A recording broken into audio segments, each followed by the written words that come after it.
Rapaziada, o BAP ontem apresentou na reunião os resultados do Flamengo e projeção para 2026. Desde já, quero desejar um Feliz Natal aí. Você e sua família passem esse período de Natal com muita saúde e muita paz. Beleza? Também quero já pedir desde o início que você se inscreva no canal e agradecer também aí o engajamento que vocês têm chegado junto aí, fazendo o canal impulsionar. Muito obrigado aí pela essa parceria desse ano e que em 2026 a gente possa crescer ainda mais aqui no canal, beleza? Comente aí também, assim que você vê os assuntos do vídeo e, e deixe um like para fortalecer, beleza?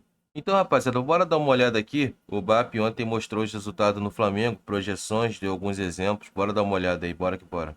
O gasto de alguns clubes dobrou nas aquisições. Os caras aumentaram o nível de remuneração dos seus jogadores. E o Flamengo, que era o que mais investia, o que mais gastava com folha, nós caímos para quarto ou quinto lugar durante 2 anos. Então, quando a gente olha aqui, ó, esse é um quadro que mostra eficiência. Se vocês olharem aqui na vertical, tem quanto que o clube fatura por ano. Então, em 24, o Corinthians teve de folha de pagamento, todo mundo percebe que é mais ou menos a mesma linha do Flamengo. O Corinthians teve o mesmo tipo de folha que o Flamengo, o São Paulo gastou mais na folha que o Flamengo fez mais pontos que os dois, o Flamengo foi mais eficiente. Eles apostaram e gastaram mais do que o Flamengo.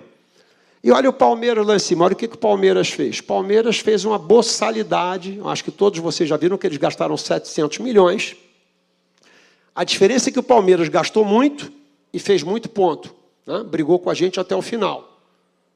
O que a gente vai fazer é que a gente vai corrigir essa rota e que a gente não vai deixar mais que ninguém gaste mais do que a gente em nenhuma janela no Brasil. Porque agora a gente tem dinheiro para isso, certo? O que a gente não pode é errar 3 janelas seguidas, mas 2 pode. Então, o que eu prometo para os senhores é que a gente vai acelerar. Se a gente errar na primeira janela, tem uma chance da segunda. Quem errar na segunda, eu demito. A gente contrata alguém novo para ter um novo tipo de erro, mas dinheiro a gente tem. A gente não pode deixar isso acontecer. Isso aqui é um fenômeno das SAFs e das bets que entraram no Brasil. O cara recebe um caminhão de dinheiro de patrocínio da bet. Ao invés de pagar as dívidas dele, como nós fizemos, o cara vai e contrata 2 jogadores. Eu que estou pagando imposto em dia, que estou bacana, o jogador que me custava 8 passa a custar 12. Você começa a ter uma inflação de demanda, certo? E nós não acompanhamos isso. Isso não aconteceu durante 4 ou 5 anos, mas aconteceu em 23 e 24. Então, essa combinação atrapalhou a gente em relação à contratação de atletas, ficaram atletas mais caros, com salários mais caros, houve uma inflação de demanda, mas a gente vai corrigir isso agora. Olha aqui o que Botafogo e Palmeiras gastaram em 25. Esse número daqui, que tem os 716, na verdade, ele é perto de 900, porque quando você traz jogadores do exterior, você tem que pagar 18% de imposto de remessa de capital. Então, o cara que gasta 700, na verdade, ele gastou 900, se é que ele pagou os impostos, certo?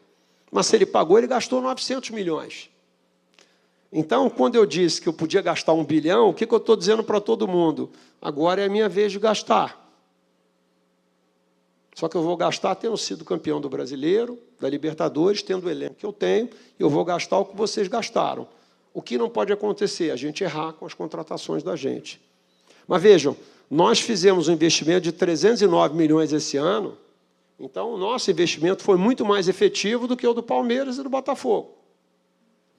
Mas se você tem um adversário que todo ano bota isso de dinheiro, alguma hora ele vai te derrotar, não tem muito jeito. Que foi o que aconteceu em 23 e 24. 23 com Palmeiras, 24 com Botafogo. Então, tem uma explicação matemática para isso aqui. E a gente está pensando, significa dizer que a gente vai gastar 1 bilhão? Não significa dizer que a gente vai gastar 1 bilhão. Mas a gente tem condições de gastar, se necessário for, para recompor esse equilíbrio de forças. Rapaziada, essa questão é muito importante, que ele já está expondo já para o mercado, tanto nacional quanto, né, exterior, o orçamento do Flamengo, né? Não só o mercado, né, mas também órgãos, enfim. O BAP, no meu ponto de vista, joga bem limpo, aberto, enfim. Já está dando já aquela notícia assim, ó, galera, o Flamengo ano que vem vai chegar com força. E pelo primeiro ano que ele pegou o Flamengo, se eu não me engano, com 3 milhões no caixa, já fez o Flamengo conquistar todas as competições, com exceção da Copa do Brasil e do Intercontinental, né, do Mundial. Você imagina com o investimento que o Flamengo está pretendendo aí obter no ano seguinte, né, rapaziada? Complicado, né, rapaziada? Mas bora dar uma olhada aí no neto aí do Pina Porco aí. Bora que bora. Mostra a necessidade dos outros clubes se atentarem quanto à questão das suas organizações financeiras e da forma como eles administram o dinheiro. Porque quando você tem uma equipe que ela está muito acima financeiramente, estruturalmente dos demais, você tende a jogar ali um protagonismo, uma hegemonia para ela. E isso vale para a Leila e para o Palmeiras também. Nós tivemos um ótimo faturamento, tá? O faturamento do Palmeiras passou de 1,4. Isso que nós não vencemos nenhuma competição. Não vencemos competição, temos 1/3 da quantidade de torcedores, pelo menos ali em números oficiais, praticamente 1/3 da quantidade de torcedores que o Flamengo tem, da base de torcedores do Flamengo. Mas tem um detalhe. O Palmeiras vendeu o Endrick. Não, não é Endrick não, perdão. O Endrick foi ano passado ou retrasado. Esse ano vendeu o Estevão e, se eu não me engano, um zagueiro da base também. Se eu não me engano, é Vitor Reis aí. Quem subiu o nome do zagueiro, se eu não me engano, foi pro Manchester City. Ou Grupo City, alguma coisa assim. E foi um dinheiro bem relevante, se eu não me engano, algo em torno de... Se eu não me engano, essas duas vendas bateram mais de 300 milhões de reais. Então não é todo ano que o Palmeiras vai vender esses jogadores por essa quantia, né? Então, se o Palmeiras bateu ali 1,4, talvez o Palmeiras vai bater perto de 1 bi ali, né? Sem contar outras vendas que o Palmeiras fez, né? Enfim, todo ano não vai ser esse resultado do Palmeiras, né? E mesmo assim, cara, a gente passou 1,4. Então, olha a importância da boa gestão. A importância da boa gestão é essa. Se o Palmeiras tivesse vencido uma Libertadores, uma Copa do Brasil, nós teríamos números muito melhores. Talvez estaríamos ali no 1,7, dependendo as premiações, as bonificações ali de patrocínio, todas essas premiações aí. Então, 1,6, 1,7. E aí, se vencêssemos outra competição, 1,8 e por aí vai. E aí o BAP ele falou sobre isso. Quem tinha um faturamento de 761 milhões em 2024? O São Paulo. Nós crescemos em um ano o faturamento de um São Paulo, que era o quarto do Brasil. O que acontece se o Flamengo não ganhar nada esse ano de 2026? Aí ele fala que a casa cai, ele faz uma pergunta. Não cai, por quê? A gente ainda fatura 1,4 bilhão, que é o que o Palmeiras faturou. Então, vocês entendem Foi o que eu falei. A gente está falando aqui de números. O Palmeiras não ganhou nada. A gente entrou realmente na realidade que o BAP propôs aqui no Flamengo. Então, se a gente tivesse, sei lá, vencido Campeonato Brasileiro, Libertadores e ido uma fase além no Mundial de Clubes, talvez uma hora dessa a gente estaria chegando perto dos 2 bi. Mesmo sendo uma equipe com uma base de torcedores menor. Então, quando eu falo para vocês que, financeiramente falando, a gestão da Leila é boa, eu não falo à toa. Eu falo porque de fato é. Até os números do Flamengo ajudam a gente a entender melhor esse resumo do lado positivo.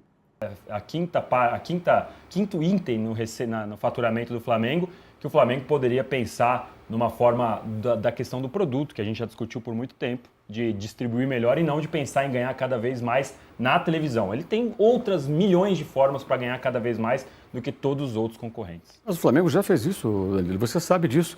Da gestão do Landim para agora, quando o Landim assina com a Libra, o Flamengo passa a ganhar bem menos. A questão é outra. A questão é que não houve concordância com relação à distribuição de um determinado percentual. Simples assim, não houve uma assinatura concordando e aí surgiu todo esse imbróglio. Mas isso é uma gota dentro de de uma piscina. Não é por isso não, que o não é Flamengo isso. tem mais. Eu quero dizer que não é esse o fator preponderante. Como já foi dito e repetido, até hoje é repetido. Como se a televisão, ou não a televisão, os direitos de transmissão, que não é só a TV, né? Hoje em dia, o streaming também, fosse o fiel da balança. Não é mais. Só com a Betano o Não Flamengo é ganha mais. mais já. Exato, então. não é mais, exatamente. Então, assim, as pessoas têm que entender o que está acontecendo. A questão é o seguinte, cara, isso tudo custou, teve o remédio amargo. Ninguém quer tomar o remédio amargo. Aí é difícil, irmão. Aí é difícil. Sabe, eu já vi gente em outra rede social falando, não, em 2013 o Flamengo dava calote. Não, em 2013 estava devolvendo o Wagner Love, dispensando o Dorival, cortando na carne, pegando dinheiro da Adidas que recebeu de luvas do contrato, indo lá pagar a dívida com o governo. É isso que estava sendo feito. Então, assim, custa, né? O Flamengo viveu na vida louca até a Patrícia Amorim. Até dali rompeu, acabou. Agora, tem duas coisas que são necessárias. É necessário que você tenha gente com essa boa intenção e gente qualificada também, né? Não adianta só o cara querer fazer. Tem que se cercar também de pessoas. O próprio Palmeiras, quando passou para a reestruturação, não foi o Paulo Nobre com a varinha de cordão do Mago Merlin e o dinheiro dele. Ele contratou pessoas. O Flamengo hoje tem pessoas em cargos importantes, executivos, para tocar o barco. Até ontem uma pessoa do clube falou uma coisa interessante. Falou que... rapaziada, não tem mistério, né? É igual você quando quer comprar alguma coisa, uma casa, um carro. Se você ganha X, você não pode ultrapassar esse valor. Então, como até o Mauro falou, o Flamengo em 2013 estava devolvendo o Wagner Love e não, se não me engano, não renovou com o Dorival ou mandou embora. Agora de cabeça eu de cabeça eu não me lembro. Não tem mistério e precisa de gente qualificada também para poder impulsionar o faturamento do clube. Foi o que aconteceu. O Flamengo aumentou o sócio-torcedor, bilheteria, patrocínio, captação de recursos, investiu na base. Então o Flamengo vende jogador, o Flamengo vende a imagem. O Flamengo é totalmente independente, não precisa de mecenas, de SAF, não precisa de nada disso para tocar o futebol e as áreas do clube, né? Mas é um assunto bem complexo. Quem puder assistir lá uns trechos na Flá TV, tá tudo lá explicadinho quais são os pontos abordados pelo BAP. São coisas bem interessantes. Ele cita até questão de melhorias nos banheiros do clube social. Então, para você ver como que o Flamengo está bem gerido e está com pessoas pensando pelo bem do clube e não para se promover, igual a gente vê aí, dirigente querendo aparecer, falando que eu consegui, que eu posso. Enfim, o Flamengo tem que estar acima de qualquer coisa. Mas é isso aí, rapaziada. Espero que vocês tenham curtido o vídeo aí, beleza? Comentem o que vocês acharam e deixe aquele like aí para dar aquela moral. Mais uma vez, um Feliz Natal, um período aí abençoado aí com você e sua família. Esteja nesse momento perto de quem você ama, beleza? E curta bastante o período aí, lembrando que o Natal tem um significado, tá bom? É o nascimento do Salvador, nosso Rei Jesus. Fechou, rapaziada? É isso aí, tamo junto. Até o próximo vídeo. É nóis. Valeu que valeu.